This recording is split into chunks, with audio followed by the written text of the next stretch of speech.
Hello students, as I have discussed in my online classes that you were having some doubts in figures of speech as you never read about it. So today we are going to discuss about figures of speech. So in your class 5, there are many figures of speech, but basically and the most important figures of speech I am going to discuss with you today. And some of the students requested me to talk in Hindi also. So students, wherever it is required, I will use the bilingual uses, a language use. So when we discuss about figures of speech, always remember that it's used mostly in poems. आपकी जब भी कोई poem होती है, आपकी poem में जो poet होते हैं वो हमेशा अपनी इमेजिनेशन से कुछ पोएम्स को लिखते हैं. So at that time they always try to use some figures of speech. So the most important figures of speeches which you are going to read today, these are 4. I'm just going to write it down for you once again.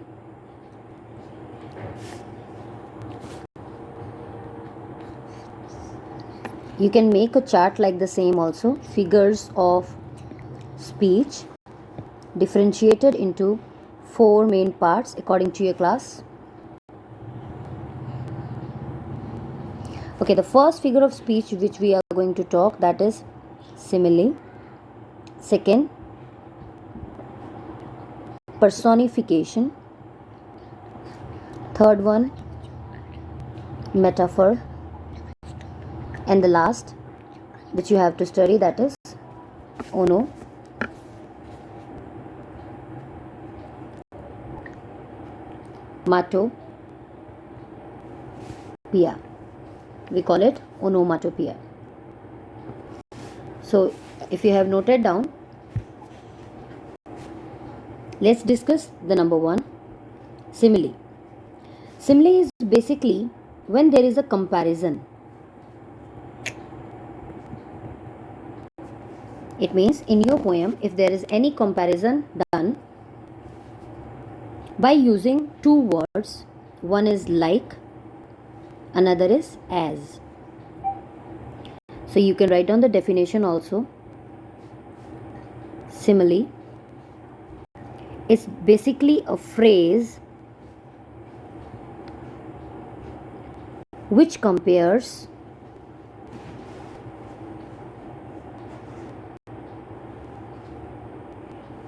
something to something else using the words something to something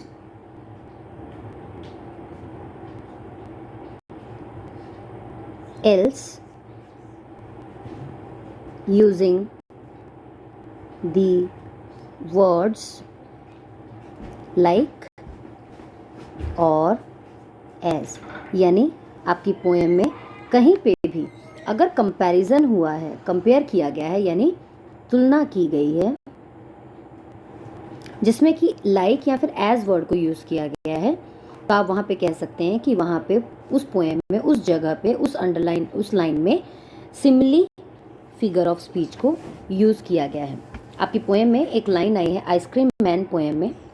ice cream man poem में एक line है, children cluster round edge thick edge honey bees. यानी बच्चे उसकी ice cream काट के चारों तरफ ऐसे इकट्ठे हो गए थे जैसे कि मधुमक्खी के छत्ते की तरफ सब मधुमक्खियाँ इकट्ठा होती हैं. तो अगर आप ध्यान से देखेंगे बच्चे, इसमें एज थिक एज, इस वर्ड में एज वर्ड का यूज़ किया गया है, एज वर्ड से कंपेयर किया गया है, तुलना प्रेजेंट करने की कोशिश की है. So here your figure of speech which is use that we call simile. Hope it's clear to everyone. Very good. Now we are going to discuss about your second one, and that is your personification.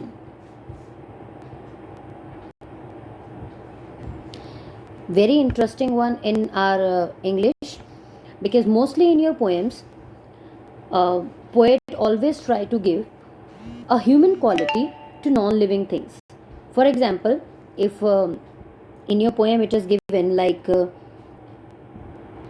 My chair started crying. So how many of you agree with this sentence that chair started crying? Do you think that a chair can cry? Crying, it's a human quality. And chair, it's a non-living object. So when they will give you a human quality to a non-living thing, in this kind of situation, we can say that the poet has used the second figures of speech, which is personification. Hope it's understood to everyone. You can write down the definition here also in personification. So basically, personification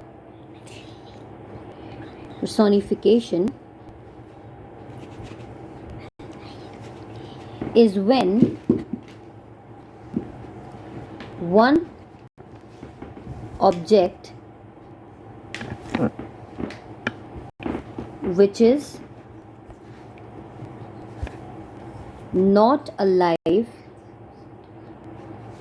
is given human qualities. यानी जो quality कभी एक human की ही होती है सिर्फ, वैसी quality किसी ऐसे इंसान को दे देना जो कि नॉन लिविंग ऑब्जेक्ट है या फिर अलाइव ऑब्जेक्ट नहीं है. तो यहाँ पे हमारा चेयर अलाइव ऑब्जेक्ट नहीं है and we have given this quality to home. Crying human quality है जो कि आपने दे दी है चेयर को. Hope it's clear to everyone. So इस काइंड ऑफ सिचुएशन में आपकी जो फिगर ऑफ स्पीच यूज होती है उसे हम पर्सोनिफिकेशन कहते हैं. Let's discuss the third one, that is metaphor. Metaphor is very much similar, it's very much similar to simile. Simile में भी कंपैरिजन किया जाता है, मेटाफर में भी कंपैरिजन किया जाता है, बट मेटाफर में सिर्फ एक ही कंडीशन है बच्चे. मेटाफर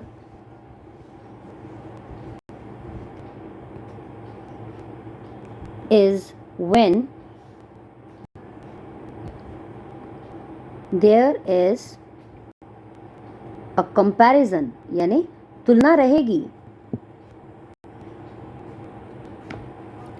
made between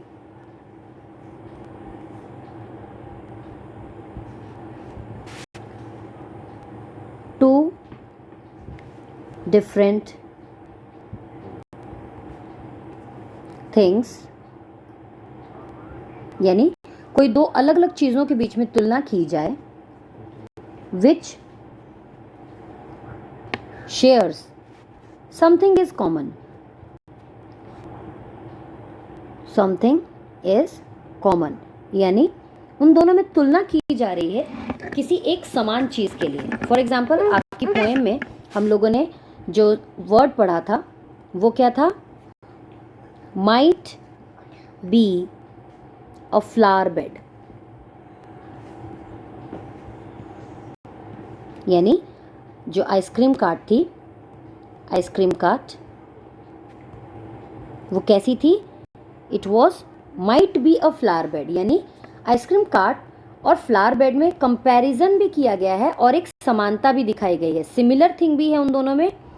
जो सिमिलर है वो क्या है? कलरफुल. कि दोनों जो है बहुत कलरफुल है. अलग अलग तरह की आइसक्रीम्स होती हैं, फ्लावर बेड में अलग अलग तरह के फ्लावर्स होते हैं.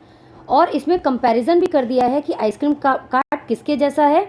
जैसे कि फ्लावर बेड के जैसा हो. But when you can see it very clearly, they have done the comparison but without using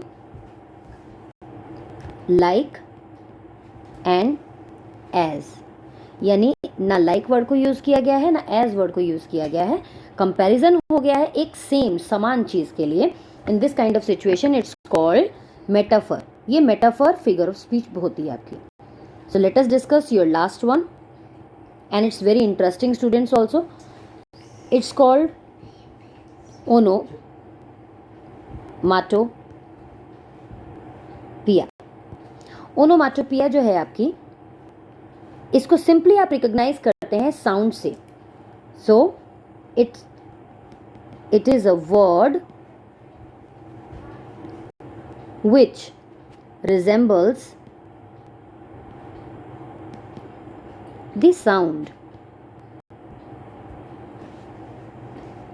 it is describing. For example, if I say tring tring, by listening tring tring, obviously phone bell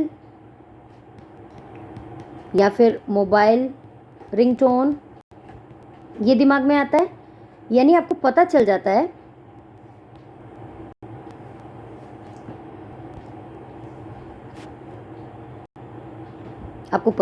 है कि tring tring is basically for a bell, phone bell और mobile ringtone. If you heard a word quack quack, quack quack word से आपको क्या समझ में आता है? So it means it's a sound of a duck. The same way, when we call meow meow, you know very well that it's a sound of cat.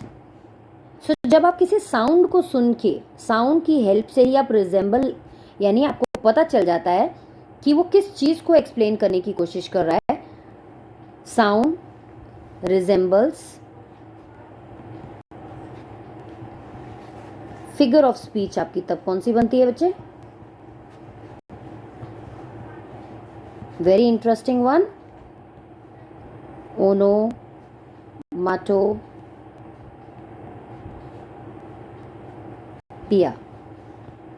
So these are the basic 4 figures of speech which you have to study in class 5.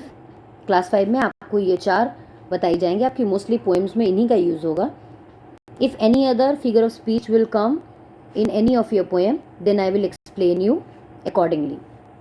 So just requesting everyone, listen this whole video once again if you didn't understand anywhere, and then you can try to understand what is figure of speech. Figure of speech आपके आगे LR में बहुत जगह पे आएंगे ये questions, तो इसलिए आपके लिए बहुत ज़्यादा ज़रूरी है कि आप पूरा फिगर्स ऑफ स्पीच समझें. अगर हम लोग दोबारा एक बार चेक करें, फिगर्स ऑफ स्पीच 4 तरह से मैंने आज आपको बताए हैं. Simile, second personification, third one metaphor and onomatopoeia. Simile में कंपैरिजन होता है लाइक और एज वर्ड को यूज करते हुए. पर्सोनिफिकेशन में नॉन लिविंग ऑब्जेक्ट को ह्यूमन क्वालिटी दे दी जाती है. मेटाफर में कंपैरिजन होता है किसी सिमिलर चीज के लिए without using like and as word, यानी ना लाइक का यूज होगा ना एज वर्ड का यूज होगा, कंपैरिजन हो जाएगा सेम कॉमन चीज के लिए. And the last one onomatopoeia, आपको सिंपली साउंड रिजेंबल हो जाता है, साउंड को सुनकर ही आपको समझ में आ जाता है किस चीज को डिस्क्राइब किया जा रहा है. I have given some examples, you can listen these examples also. Hope this video is very much clear to you. So today's figures of speech part is finished by me. Thank you students.